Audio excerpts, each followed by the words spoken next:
ici le rayon incident. Alors ce rayon incident en fait est réfracté et dévié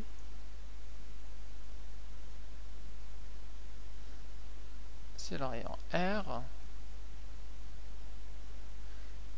On parle ici de l'angle θ1 d'incidence, l'angle d'incident, et ici de l'angle de réfraction, le θ2. On voit bien déjà dans le dessin que le θ1 n'est pas égal à θ2. Sachant que le milieu 1 a un indice de réfraction N1 et le milieu 2 a un indice de réfraction N2. Je vais appeler cette droite normale delta. Alors, que nous dit la première loi de Descartes? Elle nous dit que les rayons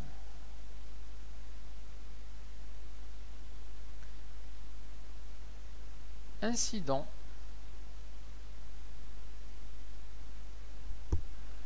le rayon réfracté et la droite normale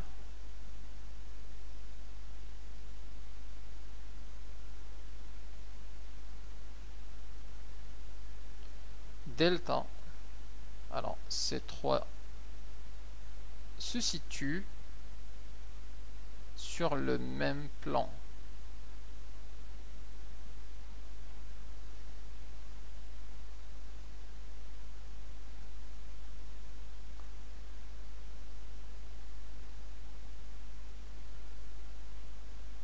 C'est-à-dire que ces trois droites sont coplanaires.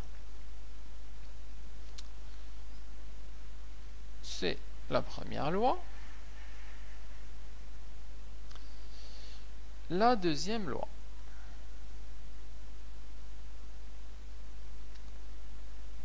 Nous dit qu'il y a une relation entre les angles θ1, θ2 et les indices de réfraction N1 et N2.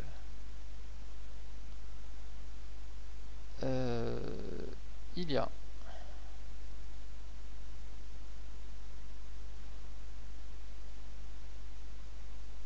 une relation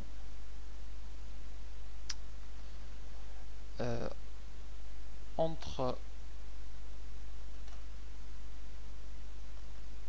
θ1, θ2, N1 et N2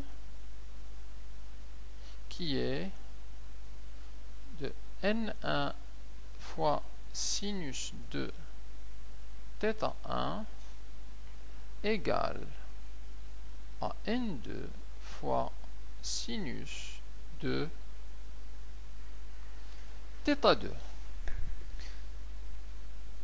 C'est-à-dire que l'indice de réfraction du premier milieu multiplié par le sinus de l'angle d'incidence est égal à l'indice de réfraction du milieu 2 multiplié par le sinus de l'angle de réfraction. Je n'ai pas parlé de la définition de l'indice de réfraction. Je peux en parler ici.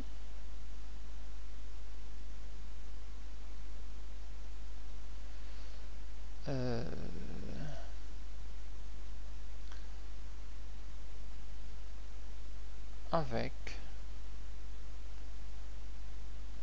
n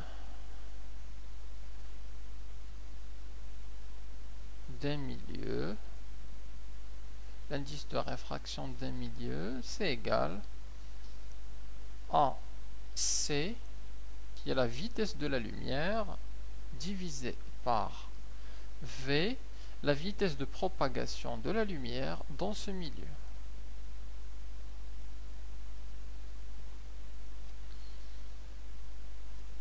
ça, c'est vitesse de la lumière. Donc, c'est le 3,10 puissance 8 mètres par seconde. Et la vitesse dans le milieu, on la calcule.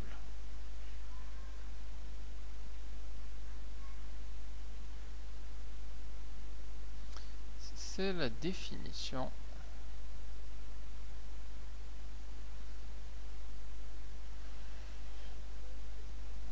de l'indice de réfraction N.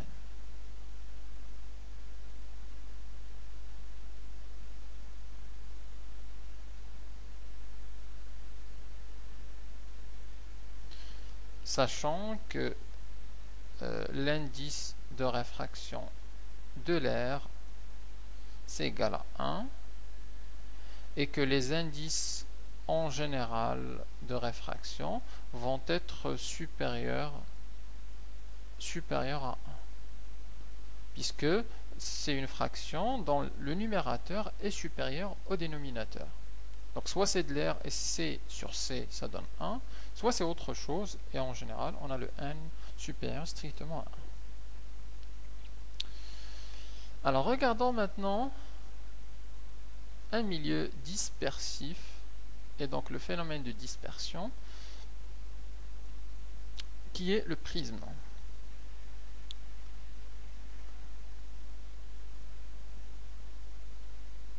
Un milieu dispersif et comme exemple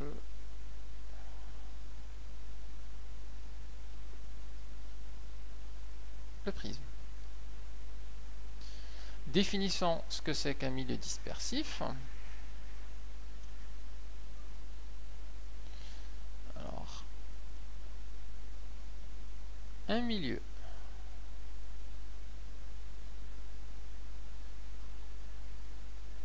dispersif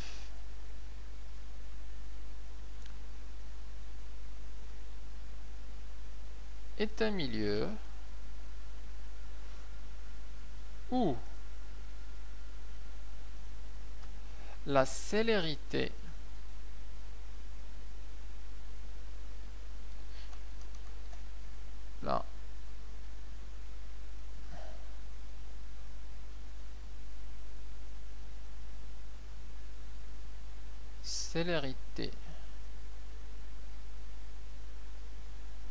d'une onde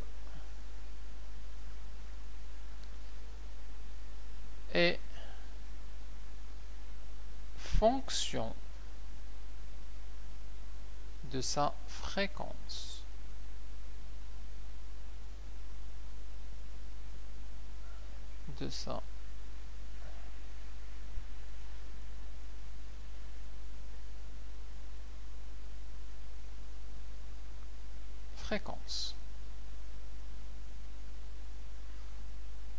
On peut écrire que la célérité, donc V, est une fonction de la fréquence. Alors les exemples, donc ça c'est la définition générale pour tout type d'onde. En exemple, on peut dire que on sait que l'eau est un milieu dispersif dans une cuve à ondes, par exemple. L'onde est un milieu dispersif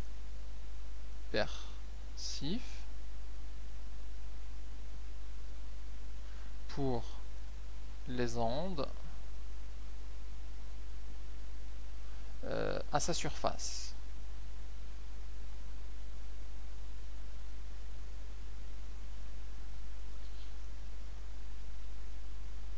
Donc dans l'exemple, dans une cuve à ondes. Et l'exemple qu'on va voir, c'est le prisme qui est un milieu dispersif pour la lumière, pour les ondes lumineuses.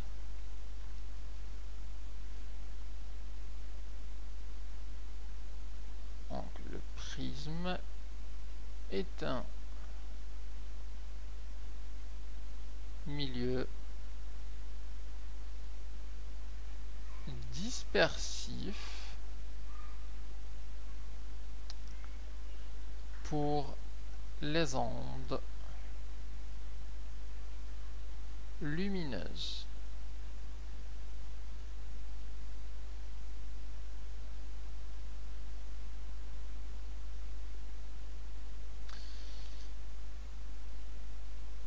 En particulier, si on dessine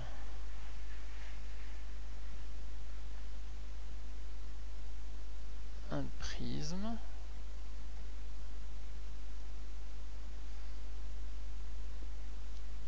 et que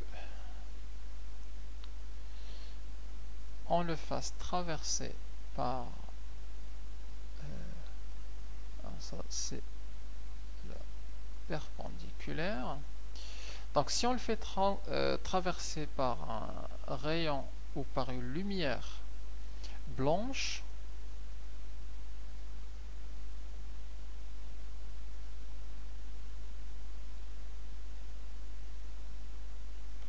comme ça, donc ça c'est le rayon incident, donc lumière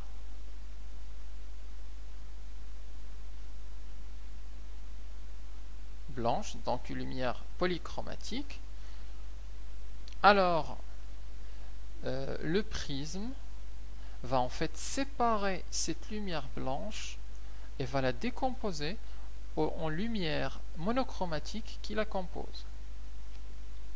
Donc en particulier, il va la décomposer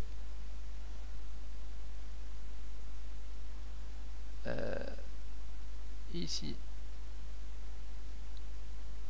vers le rouge, et il va décomposer de l'autre côté du spectre en couleur violet. Ensuite, pourquoi? Parce que dans l'air, on a un indice de réfraction n égale à 1, et à l'intérieur du prisme, on a un n qui est dépend des fréquences de chaque des fréquences des ondes. Donc le prisme se comporte différemment avec la fréquence rouge qu'avec la fréquence violet, qu'avec la fréquence jaune, qu'avec la fréquence verte. C'est pourquoi il les dévie de façon différente. On voit qu'il dévie, le rouge est peu dévié, alors que le violet est le plus dévié. Si maintenant on ressort du prisme, on se retrouve avec de l'air où on a un n égale 1, donc ces rayons sont encore déviés.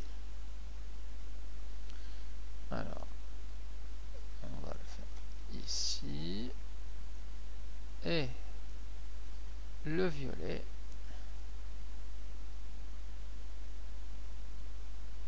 est dévié ici, et on peut regarder ça sur un écran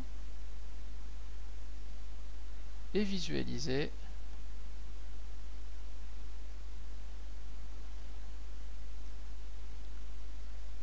la décomposition en spectre du spectre lumineux.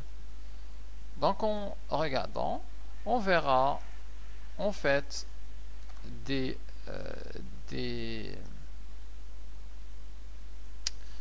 bandes rouges suivies de bandes jaunes,